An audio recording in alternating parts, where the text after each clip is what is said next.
Good evening, everybody, and welcome back to the Fifth Estate at the Wheeler Centre. It's the first one for the year, for Program 1 this year, and it's just such a delight to be able to start with the guests that we have tonight.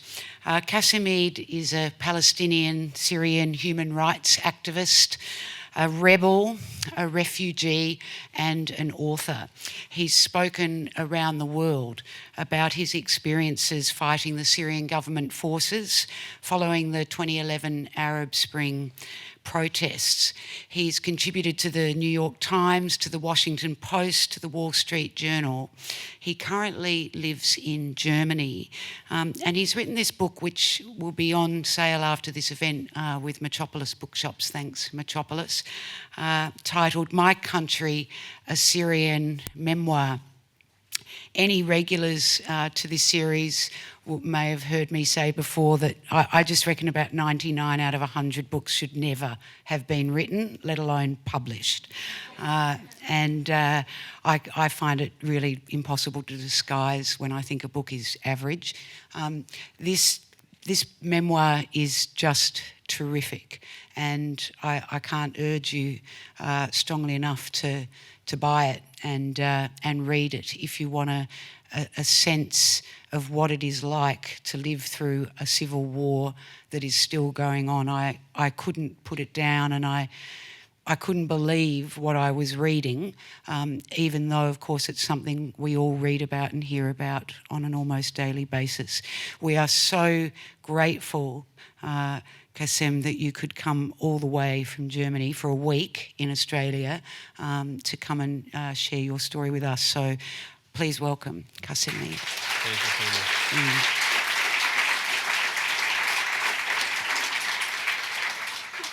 much. The subtitle of your book, A Syrian Memoir, you've said that, not your memoir, and your love of Syria is just this unconquerable part of your story. So let's start with you telling us a bit about the Syria that you love. First of all, thank you so much for coming, and thank you so much for having me. It's a great honor and privilege to actually be here. My father and my mother's family were originally from Palestine. They got kicked out in 1948. My father's family went to Syria and stayed there as asylum seekers. We were kept under refugee status ever since 1948. My mother's family went to Jordan, and they gained Jordanian citizenship. Later on, my father and mother met in Jordan, they got married, and they moved to Syria. I was born in Syria, in Damascus. Actually, I was born in a church, even though I'm Muslim, on Easter Sunday. Yes, and that's just an example of Syria, that it's so diverse, it's so full of history. Damascus is the oldest capital in history. We have the oldest languages, the oldest musical tone. We have a lot of history. We have a long history of people from all over the world, different religious and ethnic background living all together. So I was living in a small town called Muaddamia. It's practically considered the western entrance of Damascus. We're literally 6-7 kilometers away from Damascus downtown. Muaddamia was a very small, beautiful town. A lot of olive trees, a lot of nice people. I spent my childhood playing around, chasing horses and goats and jumping over trees and playing hide and seek with my friends, going with picnics with my family. But in the same time, we were living in a big prison. The Assad dictatorship has been ruling Syria since the 1970s, when Hafiz al-Assad took by force, with a military coup, the rule of Syria, and he established a police state, a brutal, vicious police state. In 1982, for example, we had an uprising in Syria. It was labeled as also a bunch of terrorists who they want to kill. They labeled those people who refused to vote for Hafiz al-Assad's re-election as terrorists. And Hafiz al-Assad and his brother Rifat committed a horrifying massacre, killing more than 50,000 people, displacing hundreds of thousands of people, and sending thousands of them to the slaughterhouse in Saydnaya and in Tadmor prison, where nobody heard about them ever since. So that was an example the Assad family wanted to set for all Syrians to understand what it might cost you to say no, just to say no, or to have an opinion of your own. I grew up in a house with almost 10 siblings. We literally had our own soccer team. And as a kid, I used to read Reader's Digest magazine. My late father, who was a writer and a poet, he used to literally smuggle Reader's Digest magazine because it was forbidden, like anything else that will give you another perspective about life or the world outside the Syrian prison. So I was fascinated while I was reading all those crazy stories about random people in America going to a mall and finding a big hard time to know what kind of toothpaste they want to buy, because in Syria we didn't have toothpaste, it was a luxury. We didn't have toilet papers, we didn't have a lot of things. So I grew up with this fantasy of world beyond the world that I know. And this fantasy kept growing with me while I was growing in this big prison with others of millions of people like me. I'm not gonna lie to you, our dream before the revolution for most young men was actually to leave Syria. Anybody who got a job contract, for example, in the UAE or the Gulf countries or anywhere in Europe, the States, we will literally congratulate him and throw him a big party and whatever, tell him go and never come back. But when the revolution started, our dreams changed. And unfortunately, we saw it's... You were so hopeful when Assad came to power in 2000. You were still in high school. Yes. How long did it take for that hope to begin to unravel? When Hafiz al-Assad passed away in 2000, he literally gave the rule of Syria to Assad. It's like Syria is like a farm for them. It's not a country. They just inherited Syria to his son. Bashar, back then, he was almost 35 years old. He was a young man studying in England, studying, I think, eye medicine, like an eye doctor.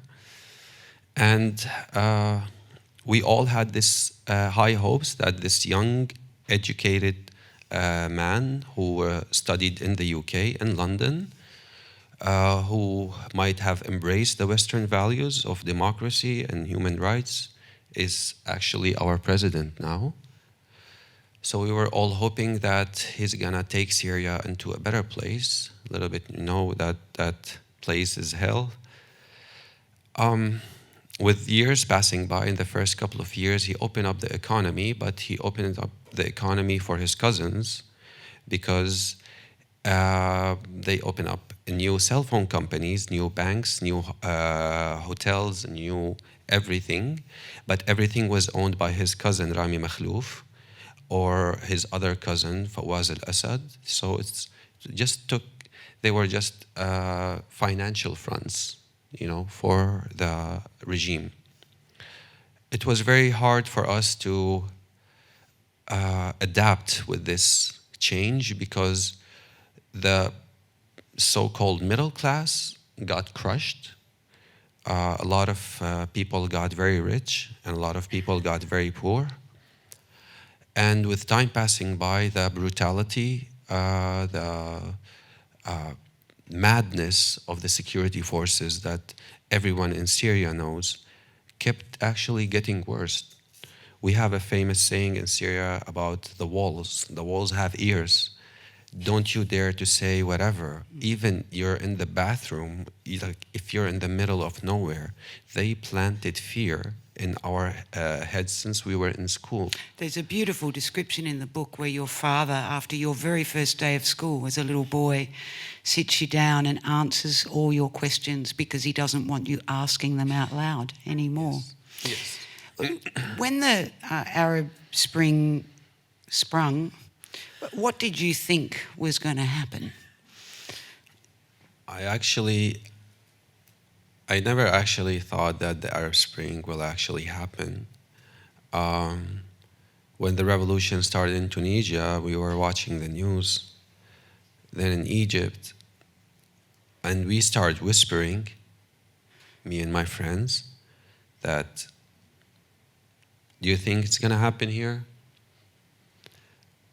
Like we couldn't even believe that it might actually happen. But with time passing by, we found out that the bravest Syrians were actually the Syrian children who wrote the words of freedom on their school walls in Daraa. That's how the Syrian revolution started, by little kids who wrote the words of freedom on their school walls in Daraa in early March 2011. And those children were just like us, living in the same prison. They were almost 12, 11 years old, and they were watching the news like we were watching the news. They wrote freedom on their school walls. Minutes later, the intelligence patrols shows up. They arrest them, they arrest other kids who had nothing to do with it. They take those kids to the Air Force intelligence, believe it or not. Little kids who wrote the words of freedom on their school walls were taken to the Air Force intelligence. I don't know what that has to do with that, but that's how Syria goes. Everything is controlled by the intelligence officers. They took those children, they tortured them, they took out their nails, they raped them, they burned their private areas. They did a lot of bad things to them. And when their families went to the intelligence forces and demanded their release, they started shooting at them. And that's how the revolution started. The first time I shouted freedom in Mu'addamiyah, I felt like William Wallace in Braveheart, I felt alive for the very first time in my life. It didn't last long though, did it? I wonder if you can describe how that feeling of hope and the descent into what became a war zone, and in Mu'addamiyah, where you were, was such a central focus of what was to come. But when and how did that contraction around your place occur, that you're living in a war zone? What people don't understand about civil wars, and I hope you will never have to experience it or go through it, it's the fact that your friend or your neighbor or your ex-colleague will carry a gun, or in our case, an airplane, a tank, chemical weapons, and start hitting you with it. People who you grew up with, you thought they were your friends, your neighbors, suddenly show all this brutality, this madness. And you just cannot understand how could someone hide all that hate for such a long time. Because I don't think any normal person, any normal human being will take pleasure in killing his neighbors or his friends, or raping women in front of their families, or burning children with acid. When I was watching for the very first time the first demonstration in Mu'addamiyah with my own eyes, I found it surreal, you know. I just couldn't believe this is true. With time passing by, with protests growing, not just in Maldamia, all across Syria, the regime used a lot of firepower. They used all their filthy tricks, all their savage, brutal methods to try to stop us from going further. They used bullets, they used shotguns, machine guns in the beginning to shoot at peaceful protests. They arrested people. They raped women in front of their families. In fact, one time it was in front of my eyes, almost 2 months after the revolution started. A police patrol, intelligence patrol, stopped a taxi that had 2 women inside it. They took the women out in the middle of the street. They started beating them out for no reason, just a show of force. Then they took the women to a building entrance and they started raping them. And we were all hearing them scream. I was very ashamed of myself. I couldn't look at myself in the mirror for a time. But all what I thought about was my sister and my mother. That if it will happen to them, I don't know what I'm gonna do. It happened a lot. It happened to a lot of people that I know. The regime sent car bombs. One of the car bombs blew up right across the street of our house, more than 13 car bombs. And just for people to know, Muaddamia was a very small town. You know, we had the population of around 70 to 80,000 people. But within a year, after the protest started, after the revolution started, we had less than 15,000 people remaining. And that was back in 2012. Most people here know about the refugee crisis or what's happening in Syria, perhaps in 2014 or 2015, after ISIS was created and all those refugees started drowning in the sea while they were trying to make it to Europe. But it started a long time ago. And like I mentioned earlier, in the 80s, I think there's here in Melbourne a lot of Syrians who came to Australia, just like in America when I met them, and even in Europe, who left Syria in the 80s because of that. That was another refugee wave, but people don't know about. The regime kept using all this brutality, and I just couldn't comprehend or understand that this is real. The tanks has the Syrian flag on them, and they're bombing my school. The airplanes, they have the Syrian flag, but they're bombing our hospital. I just couldn't understand that this is real. One of the most moving parts of your story and the way you write about it is what you're expressing now, and it's sort of the idea that I think when, you know, especially Australia, we're such a long way, we read about a conflict like the Syrian civil war, and I think you almost read it with a sense of, well, it must have been inevitable, you know, that somehow this war was always going to happen. Whereas when you tell your story, it's as unlikely for you as it would be for this to be going on in a city like Melbourne. And the horror of that transformation. Nothing, I suppose, was as awful as this one day in August 2013, the day of the sarin gas attack, which killed around 1,500 people in your town, including many children. And the way you describe what occurred on that day, that you were gassed, you were sprayed with water, given an injection, you were then given a vest, a grenade and an AK-47 for the first time in your life, and told to march down a couple of blocks and become a a fighter, and you write, I felt a strange sense of power, as if I could eat tanks and spit fire. Tell us how you reflect on that day now. I always describe that day as Judgment Day.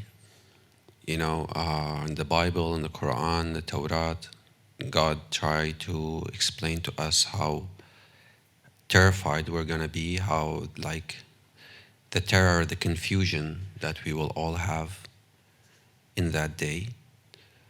That's the closest thing I can describe August 21st, 2013 with. By that time, we spent almost 2 years under siege and bombardment by our own government. We were reduced to literally eating grass and olives, sometimes stray dogs, because we literally ran out of food. A lot of people starved to death. Children, women. The regime bombed the hospitals, so we only had a field hospital, basically a basement in a building.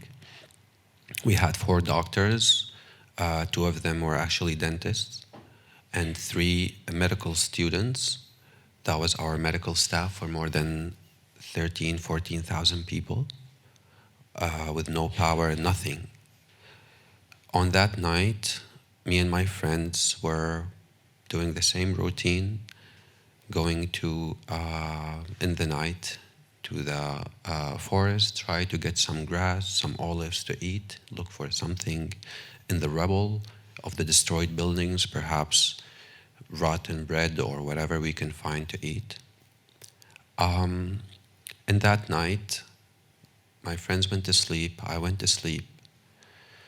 Around 5 a.m., I woke up for the morning prayer. I think that's what saved my life somehow.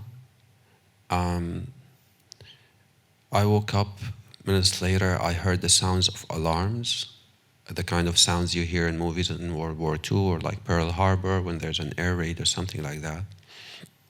I never heard that sound before. And after spending almost 2 years under bombs and whatever, you get to know if it's a tank, that's bombing you, or it's an airplane, or mortar, or whatever they're using. I heard sound of strange missiles flying or whatever that's flying. Seconds later, it hit the ground. It didn't make an explosion as I expected because it was early. Like any strong explosion would have made a big noise, but it didn't.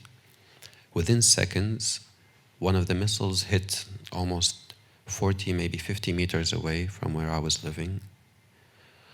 I was trying to figure out what's happening.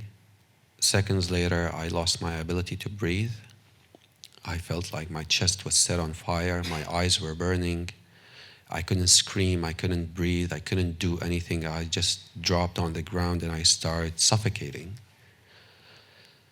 I pulled out all my strength and I just kept beating my chest until I managed to get a single breath, and it felt like someone was tearing up my chest with a knife or a dagger made out of fire.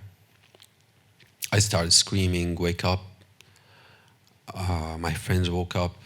The neighbors were already started to scream the same way we're screaming. We were trying to just leave and get dressed. Our neighbor knocked on the house. She had 2 of her kids suffocating, and she was suffocating as well, and she was barely able to just tell us, please help. And because of the shelling, the constant bombardment by the regime, we always used to keep women and children in the lower levels of buildings, in the basements or in the first ground, because it's safer for them from the bombs. But gas is heavier than air. So if you watched the videos back then, you would have noticed that most of the victims were women and children, and that's the reason, because we were trying to save them from the bombs, keep them in the basements. But when the gas hit, they got affected more than others because they were in the low levels. We got to the street. I saw Judgment Day, men, women, children falling on the ground, suffocating. There's no blood. There's nothing. I couldn't understand if this is real. I was barely able to breathe, to basically see 10 meters away from me. But I noticed that there was a boy laying on the ground. I ran to help him. And I've seen a lot of horrible shit, things that I really hope you'll never see. But that was one of the most terrifying things in my life, just the look on that little boy's face. His eyes were glassy, he was suffocating, and he was making this horrible sound while he was trying to breathe. I started crying, started trying to give him CPR, whatever. My friend came, he got a car, it was packed with children, there was no room. I jumped in the trunk, I held the kid. It took us almost 2 minutes to get to the field hospital, and while he was driving, all I can see is the same scene repeated. People running, falling on the ground, and by the time we got to the field hospital, I was trying to get the boy out, and I just dropped unconscious. My friends took me downstairs. Like I mentioned to you, this is the field hospital basement with a couple of doctors, no medical equipment, no power, nothing. They had to deal with a sarin massacre. There was almost 600 to 700 people who got exposed to sarin in our town. In other towns, there was almost around 3,000 people. Almost 1,500 people got killed within 2 hours. I went to the inside. The doctors checked my pulse. I had no pulse. They thought I was dead.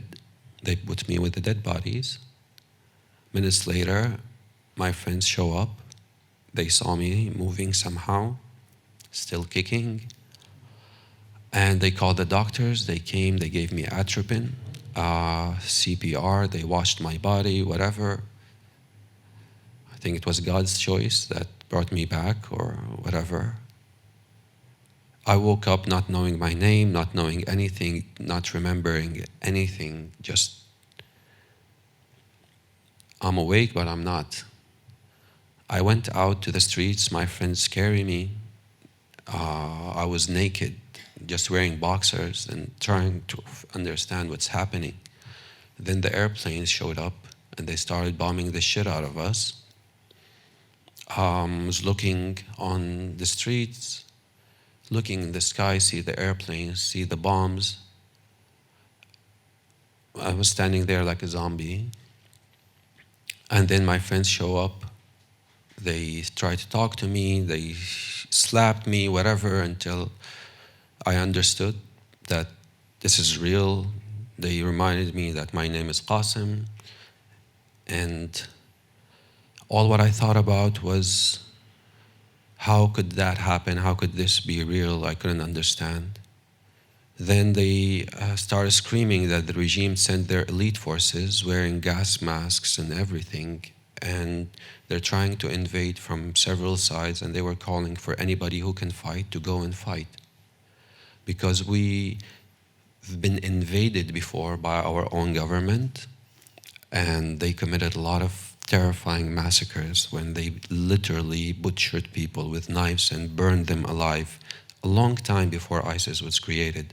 So don't think that this brutality came out of nowhere. So they asked me if I can fight.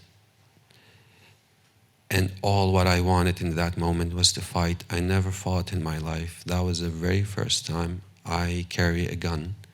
They gave me the AK, the vest, and the grenade, and they took me to the front lines. This is the Free Syrian Army. Yes. And did you understand who it was you were fighting with at that moment? At that moment, not much, to be honest, because I was barely able to understand anything. But I know the Free Syrian Army, in my town at least. They were my friends at school, neighbors, teachers, some of them were engineers, some of them were random people farming. We didn't have any strangers. Like, the strangers that we had were people from a town called Daraya. It's like 1 mile away from us. There was a time where strange fighters in mid-2012 tried to come to our town, and we made it clear for them that we can take care of ourselves, because we didn't want people to come and do things we didn't want to do. So those were the Free Syrian Army fighters that I fought with, and I'm very proud to fight with, because they were people who were just trying to defend their families. I really hope nobody will ever get to this point in his life where your wife or your mother or someone is close to you get raped or tortured or killed by your own government. You can't go to the police because it's the police. You can't go to the military because it's the military. We kept asking for international protection for more than a year. We kept peacefully protesting for more than 9 months, up to 1 year. And we kept asking for protection that never showed up. We were butchered and treated like cattle, even worse. And that was the only option for us, either to keep getting raped and tortured and slaughtered, or to fight back. And when we chose to fight back, and the regime knew exactly what they were doing, they made it very easy for us to get guns. Guns and cigarettes. Guns and cigarettes. Really interesting that. Yes. Yeah. They gave the cigarettes so that you didn't actually go completely crazy. That's true. That's absolutely true. Like I said, this regime has a long history of doing things like that, especially when I mentioned about Hama. They did the same tactics with Hama. They besieged Hama. They bombed it. They did the same thing. They smuggled few weapons to some of the angry young men who got their families and their wives killed and tortured, so they can film them and tell the world, look, they're terrorists, and that's why we're fighting them. It's the same dirty trick. It's the same old book. And if you were following up the news of Syria in 2011, you will know for sure. You can Google that. You could see it. It's true. You can Google anything that I'm saying and make sure it's true. They called the old officers who were responsible about the Hama massacre when the revolution started, and they called them the old guard, who were Hafiz al-Assad, his father's old generals, to exactly repeat what they have done in Hama. Those guys knew what they were doing. They arrested and killed and butchered all the civil society, all the civil movement leaders. I had a friend in Daraya. His name was Mortar. I don't know if people know his name. This young man used to give roses and bottles of water to the soldiers in the early days of the revolution and tell them that we're brothers and sisters and whatever, we're family, we're not enemies. And his effort with other group will actually play the key role in having a lot of soldiers defecting and leaving the Assad army and joining the rebels and joining the Free Syrian Army. The regime butchered Ghiyas and took out his throat, and they made sure that everyone in Daraya will know what they have done to him. They raped his family.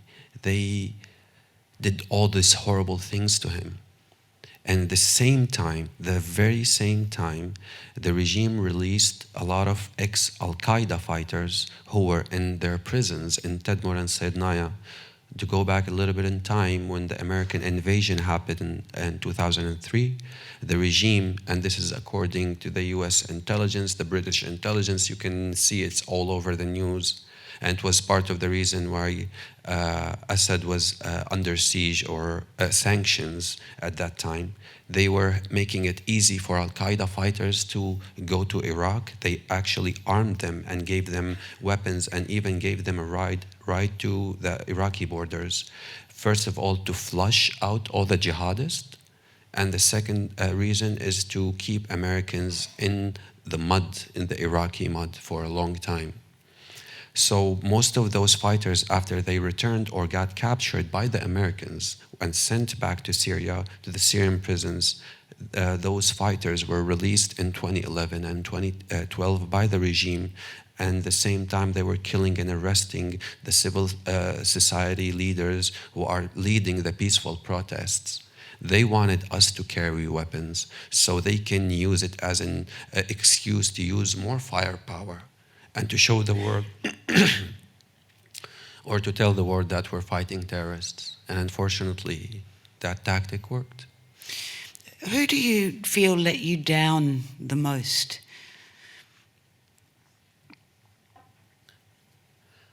A lot of people. But the most, I think, is Barack Obama. You know, and I told you, I learned English from reading Reader's Digest magazine when I was a kid, because I just, you know, I was dreaming about this world beyond the prison. And, you know, America is America. And when Obama got elected in 2008, I literally cried out of joy. When I was watching his Cairo speech, I just couldn't believe that finally a man of color, African-American president with the middle name Hussein, became the most powerful man on earth, that eventually we're gonna have someone who understands how it's like to be different, but to have the same values and the same dreams. And we thought that maybe for the very first time things are gonna get better. But with time passing by during the Syrian conflict, in the first year when we were just peacefully protesting, more than 100,000 people got killed. Hundreds of thousands got arrested and displaced. Time passing by, we kept asking for protection, international protection, or at least a no-fly zone or a safe zone for civilians so they won't get their asses bombed. Nothing happened. And at the end, in 2012, Obama made one red line for Bashar al-Assad, which is do not use chemical weapons. I remember his speech. Any use or movement or whatever of chemical weapons will provoke a military action against the regime. So that was his only red line. The regime was allowed to use tanks, bombs, barrel bombs, torture, rape, acid, whatever the fuck they wanted, but not chemical weapons. So when the regime used chemical weapons in 2013, as much as it hurt us, as much as we were suffering and we were crying and we were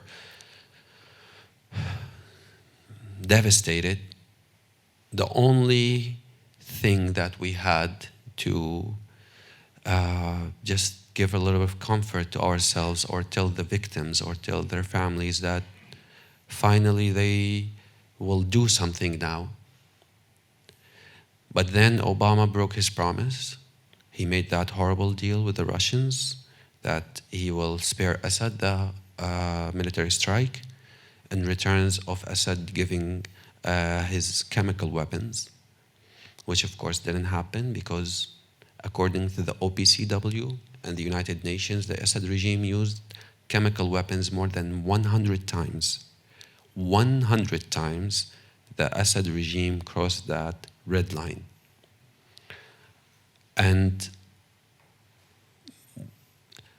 that was the beginning of the end for the Syrian revolution, for the Syrian dream. And if you look back in the time, in 2013, when that attack happened, ISIS didn't exist. Al-Qaeda fighters in Syria, according to US intelligence back then, were less than 5,000 fighters. While the majority of the fighters, the opposition fighters, were labeled as moderate fighters, were almost 100,000 or even more. So this terrorist excuse, it didn't work back then. But within few months, ISIS was created. And in my opinion, it was created because of the power vacuum that came after that broken promise. Because after that, Hezbollah, Al-Qaeda, and ISIS, of course, was created, and a lot of other terrorist groups from Iraq, from Afghanistan, from other countries start just flowing to Syria. The Iranians sent thousands of fighters, like publicly. The Russians sent their airplanes, and they were bragging that they have tested so far more than 200 kinds of weapons in Syria. You can check out, that's Putin himself bragging about it, using his fancy weapons against civilians. So that power vacuum that was created after that broken promise sent a really horrible, terrible message to the entire world that there's actually no consequences. If that was the only red line that was drawn and was broken 100 times, and the Americans didn't do anything about it. And unfortunately, if we like it or not, America is the police officer of this world until something changed. If America doesn't lead an effort to do something, nobody will. Nobody has the guts.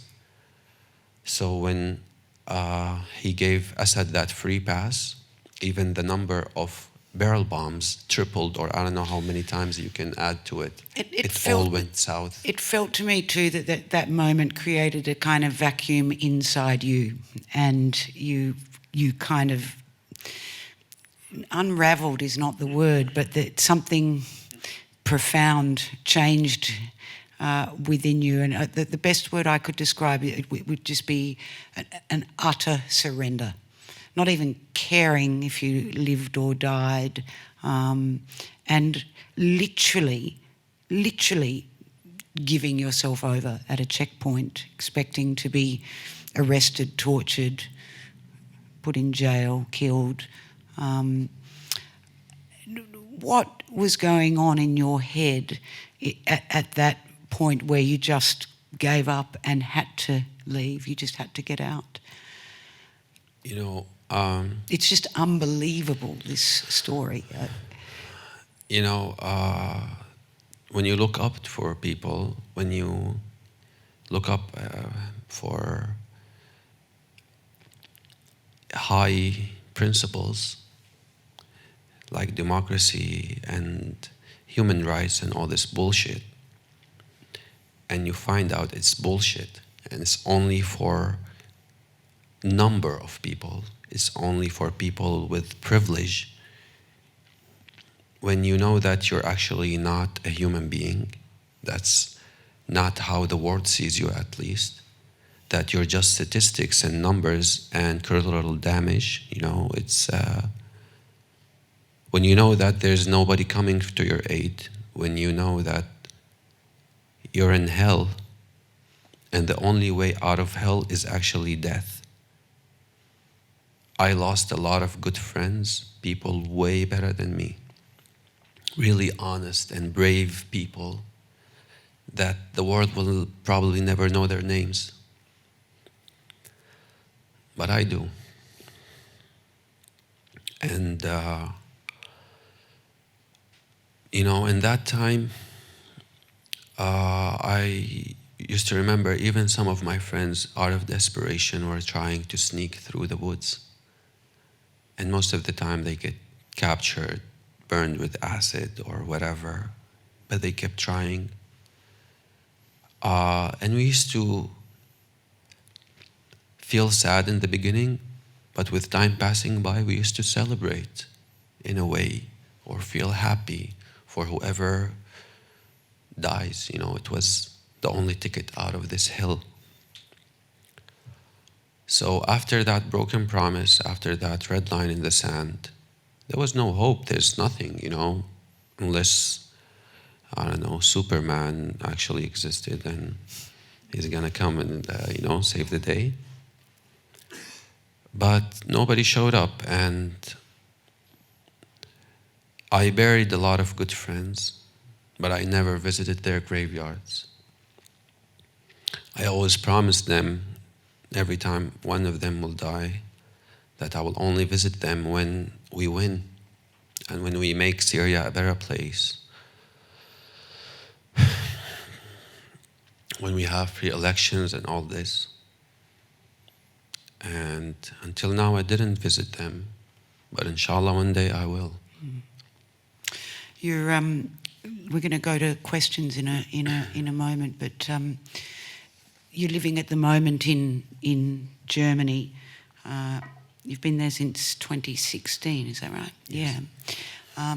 And when we were backstage earlier, you showed me your, what do they call that card? Residency card. A residency card. And it was not straightforward to get the visa for Kassem to come to Australia. And the reason why, he showed me his card, and where it says, you know, nationality, there's just 3 crosses. Triple X like Vin Diesel, but without the muscles and the money. So to be a refugee, to be living in a country that you had no connection to, it's where you've landed. What is that feeling in light of, I mean, every country's a bit different, the way it looks and treats and regards, and the politics of refugees. Australia's got a very, very special relationship with this particular question, but every country does. Germany does. What's it like to be that triple X, to be living that now? Well, I'm not going to lie to you. Sometimes it's cool to show someone that you're triple X. But besides that, everything else is bullshit, you know, like I'm pretty sure I was born here on this planet, you know. I didn't come from outer space, so it's my family. We were born, like I mentioned earlier, as Palestinian refugees. So I was born a refugee. I never had a citizenship in my entire life until now. And we went through all this trouble to stay in our country and to be citizens, equal citizens. That didn't work. I left Syria in 2014. I went to the United States. I spent 2 years going from Congress to White House to United Nations and doing all those essays and articles and whatever. But then I left out of frustration that Obama is not going to do anything, and my expectations of Trump getting elected, which unfortunately happened. Then I went to Germany, where some of my siblings are, and I applied for asylum there for the 3rd time in my life. And until now, I'm still a refugee with a residency card that might expire at the end of this year. And I don't know, perhaps I should make my own country. You know, there's like 70 million displaced people according to the United Nations. Even in the last Olympics, they had a refugee team because we became a nation of our own. I don't know what to do, you know, maybe go in the international waters and just live there with the whales or whatever. I don't know, but I lost so many chances, so many opportunities just because I don't have papers or I don't have money. I got admitted to Columbia University in America, but I didn't have $100,000 per year to pay as, you know. And I don't know. I really hope people understand and like appreciate the blessings that they have, especially here in Australia. You live in a beautiful country. You have all these amazing rights. And one of the most amazing rights you have here is voting. We paid more than 1 million people gave up their lives just to be able to vote. And when I see people either here or in America or Europe using their votes like assholes, I get very, very angry and sad because those people just don't understand the blessings that they have. If you'd like to ask a question, if someone puts a microphone in your hand, start talking. Yeah. No, please, you're first. Hi, my name is Saeed Al-Taba, and I'm also Syrian. I came actually from Hama through 1980, the uprising that you just talked about. And I'm still statusless, exactly like you. I've been here in Australia for about 10 years and still statusless, no citizenship whatsoever. My passport was cancelled by the Syrian embassy actually here when I came to study a few years ago. I've got only one question to you, Kassem. What do you say for the people who are still with the regime? First of all, welcome to the club. And for those people, like, you know, in 2011, 2012, 2013, we kept giving excuses to people that perhaps they didn't know, perhaps they're too afraid to do something. But after the chemical massacres, I stopped giving people excuses, you know. We can have different opinions over soccer or food or whatever, but when it comes about war crimes, when it comes about raping women in front of their families or chopping off people's heads or burning people alive or doing all this crazy shit, it's just about being good or evil, you know, just about having the minimum decency or the minimum of humanity. If you are still with this dictator who did all these horrifying crimes, him and his father, I wish God will give you guidance, but if not, I wish God will take you to hell someday.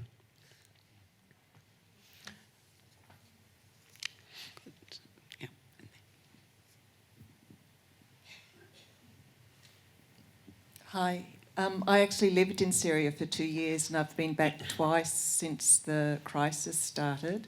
So I've got a very different view to Kassem. And this question is actually for Sally, the Wheeler Centre and the audience. Since the alleged sarin attack in Damascus, distinguished scientists such as MIT's Professor Theodore Postel and award-winning US journalists such as the late Robert Parry have looked at all the available evidence related to the alleged sarin attack and have drawn conclusions which would lead one to doubt Kassem's testimony. I'm sorry. Well, what's your question very quickly? Can the Fifth Estate interview people who don't align with those forces which took us to war against the Iraqi people? And may we hear and debate at the Wheeler Centre thought-provoking challenges to US militarism, such as those that Martin Luther King presented in the year before his assassination? What I'll say is this, that to suggest against all the evidence, credible, to say that the sarin gas attacks did not happen. Can I actually answer this question? Sure, yeah, you're our guest. I spent the past almost 5 years of my life after I left Syria with the United Nations, with the OPCW, with a lot of Western governments and others, human rights organizations, Amnesty International, Human Rights Watch, and many others who worked for many years to try to document and investigate the chemical massacres. They all concluded that was the regime who used the chemical weapons, that those people who got killed were actually real people, not staged fucking act like the regime is saying.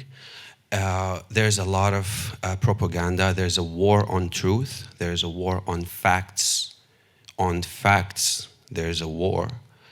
And it's really sad for me every once and then when I meet people with opinions like yours who just don't acknowledge facts and who just like to run to their own universe of conspiracy theories and believe that everything that's happening is not happening.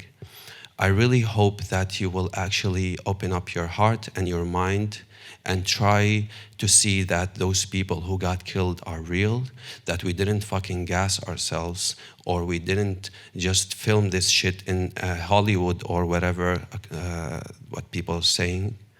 I really hope that you will find the human inside you, because standing in the line, standing with a dictator is something very, very horrible. And I don't know what to tell you. I really hope that one day you will find the truth. And thank you, yeah.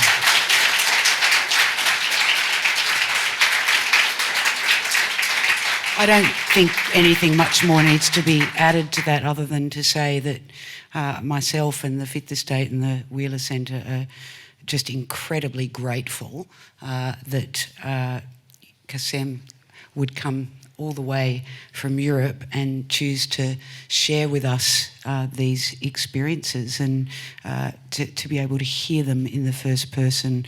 The Wheeler Centre is so grateful that you are here. So thank you again for that. Next question. Got somebody at the front here.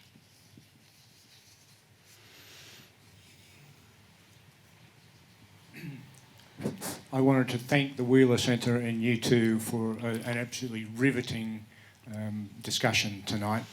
Kassem, I was going to ask you your view of Barack Obama's performance in Syria, in the Middle East, and you've answered it. Thank you very much for that. Can I ask, what do you think is the central problem in the Middle East which seems to result in the catastrophes that have occurred in the last 40 to 50 years?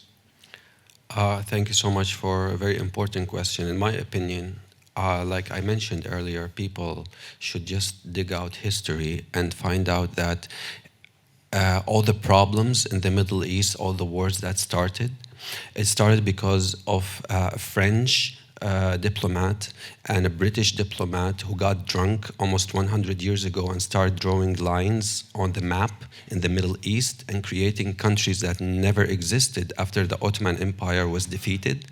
Lebanon, Jordan, Palestine, Syria, they were all one country, but the British and the French decided to draw lines and play this monopoly game.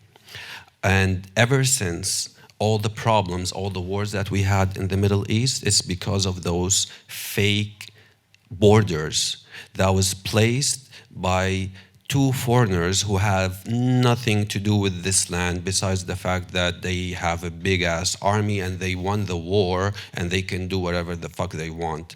So people think we're savages or we just like to fight with each other. But if you go back in time and try to understand how shit went south, it started from back then, in my opinion. Well, we've seen a lot of that this week too with Pakistan and India. Yes. And lines just drawn without a great deal of meaning. It's our time has run out. I wish we had another couple of hours. There's so many other things I'd like to talk to you about. There's so much that we didn't get to that's in the memoir, My Country. And once again, I really am going to plug this book because it's remarkable. And again, that we didn't really even touch on the story of your exit from Syria and how that occurred. That there are days in your life, Kassem, these moments in time that are just, they will stay with me forever, having read them once. I'm sure I speak for most people here, if not everyone, in wishing you just everything that you wish for yourself, starting with the opportunity as soon as it can possibly happen for you to be able to return to your homeland, which I know is all you want, and a safe and happy and prosperous life. And in the meantime, thank you for sharing your story and illuminating us in a land of incredible privilege. Thank you so much for having me. Really appreciate it. Thank you so much. Visit wheelercentre.com for the best in books, writing and ideas from Melbourne, Australia and the world.